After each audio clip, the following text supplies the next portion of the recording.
So, good afternoon, our clinical instructor. I am John Tomas from BSMD-2 and I'll be performing the Achilles tendon reflex. So, may I start na po? So, for this recorded return demonstration is that we have to know first what is the purpose of the assessment. That is to examine the function of the spinal cord level S1 and S2.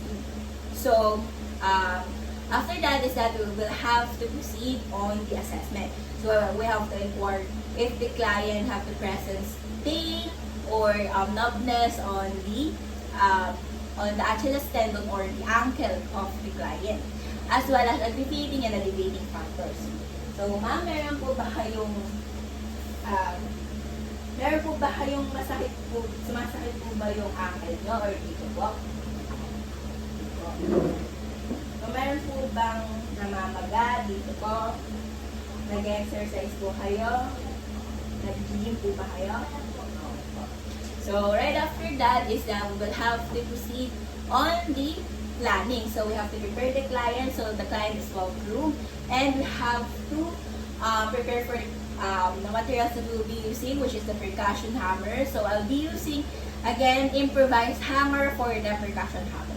And then right after that, we have to proceed on the procedure. So, for the procedure itself, is that we have to explain to the client what we're going to do, why is it necessary, and how the client will cooperate on our assessment, as well as we have to discuss the clients or we have to discuss the results on how it will help the client for further treatment or plan of care.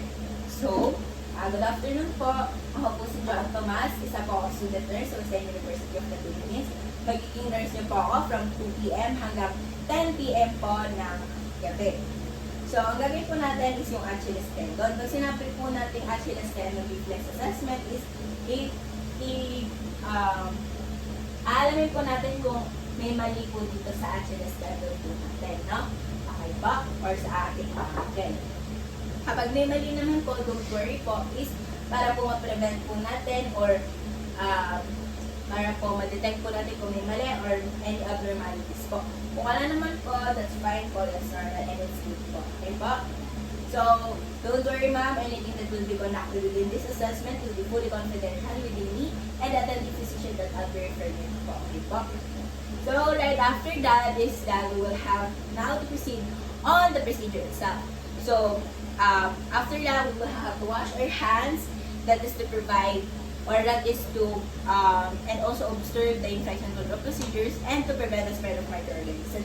So in this assessment, I'll be using alcohol to rub my hand, and also we have to provide client's privacy to elicit client's comfort. So assuming that I close the curtain rods, I close the door. And then right after that, we have to ask if the client can put one of her patella on the table, as well as we have also asked to the client if the client can sit on the examining table as well for the client's legs to be hanging free. So ma'am, pwede po ba kayong pumunta po dito?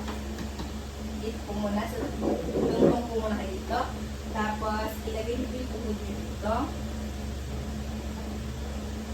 So after that is that we will now have to slightly dorsiflex the ankle of the client with support or slightly supporting on our hand the client's foot. Just like this. And then right after that, we have to deliver a blow with our percussion hammer. So deliver a blow on the Achilles tendon just above the heel. Ma'am, itatap ko na po. Okay po. Okay, number 5. Okay po. Sa isa naman po. Okay, ito po. Okay po, puna po tayo. So also we have to observe the normal downward flexion or the plantar reflex of the ankle of our patient. And then, right after that, we have to secure the client's comfort and safety, as well as we have to document all the findings. Then, right after that, we will now be proceeding on the evaluation. For the evaluation, we have to refer or we have to follow the detailed procedures and describe the reflex response, as well as after we describe the reflex response, is that you will have now to base it on the scale for grading reflex responses, as well as you have to report to the physician any deviations from him. So, that's it po for my recorded return demonstration for the Achilles tendon reflex assessment. So, I hope you enjoyed my video. Thank you po!